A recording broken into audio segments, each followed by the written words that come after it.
Every day, hundreds gather at the Rafah border crossing, desperate to get out of Gaza. Every place I go run away, and I just find bombs and I find dead people. And like maybe one day I'll end up like them, but it's a really scary thing for me.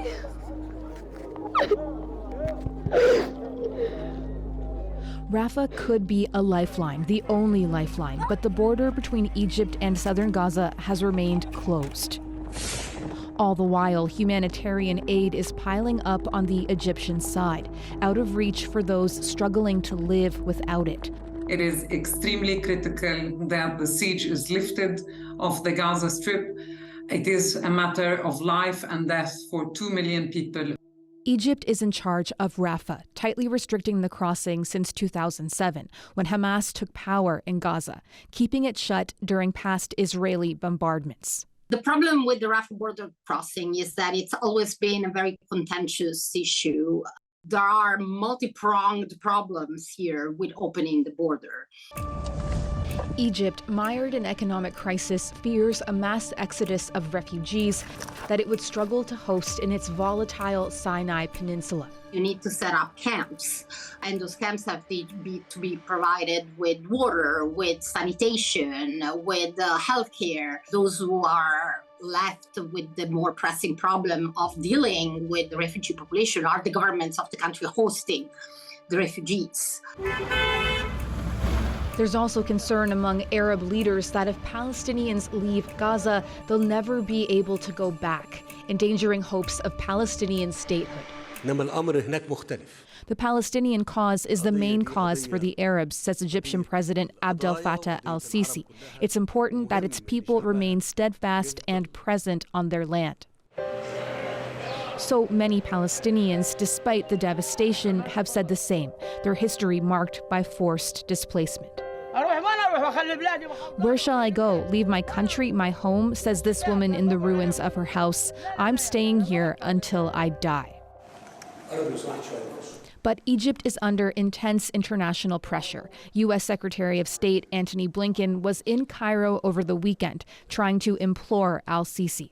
It's going to be a question of other external mediators being able to offer something so tangible and so worth it that it will change the cost-benefit analysis of the Egyptian government. For now, Egypt says only foreign nationals will be able to get out, and only when and if Israel allows aid to go in. The UN says that means stopping this. Repeated Israeli airstrikes near the Rafah crossing and now in the nearby town, where evacuees from the north are sheltering, told by Israel to go south for their own safety. They didn't warn us, this man says. They killed women and children. Men in general right now are fasting.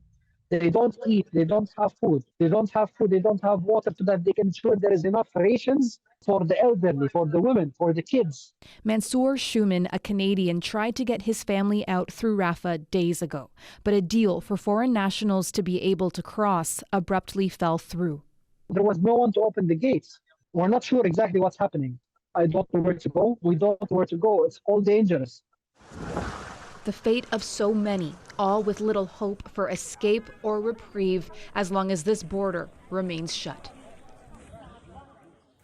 Well, for some analysis, we're joined now by Adrienne, a professor of Middle East politics at Dartmouth College and a former Egyptian diplomat. Professor, the Rafah crossing between Gaza and Egypt still closed for people and humanitarian aid despite the diplomatic efforts. How do you see things unfolding there in the coming days? I think there are two different issues. Both are connected to the Rafah crossing. One is letting humanitarian assistance go into Gaza, and this is something the Egyptians and Palestinians, of course, are keen on achieving. Israel has so far been unwilling to let humanitarian assistance go in. That's one side of the story. The other side is letting Gazans who are so willing to flee to Egypt, to the Sinai. Some of them are third-party nationals, like Canadian Palestinians, American Palestinians, but the great majority are Palestinians from Gaza.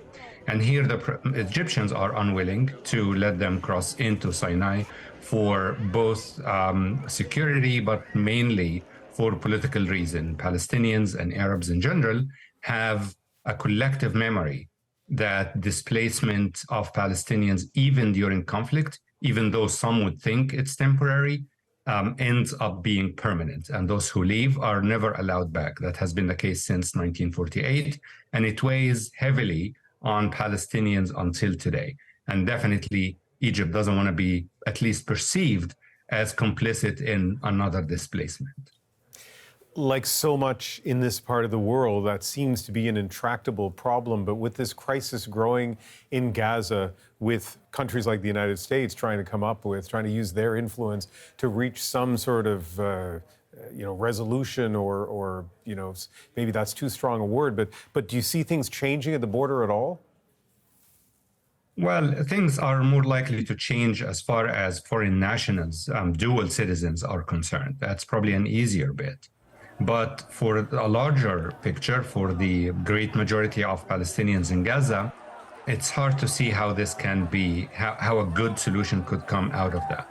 Even if the United States gives guarantees to Egypt that those Palestinians are going to return, frankly, nobody can actually guarantee that they will return except Israel itself. And there is no trust between the Palestinians and Israel. So whatever the Israeli authorities say today is not going to be very convincing for them.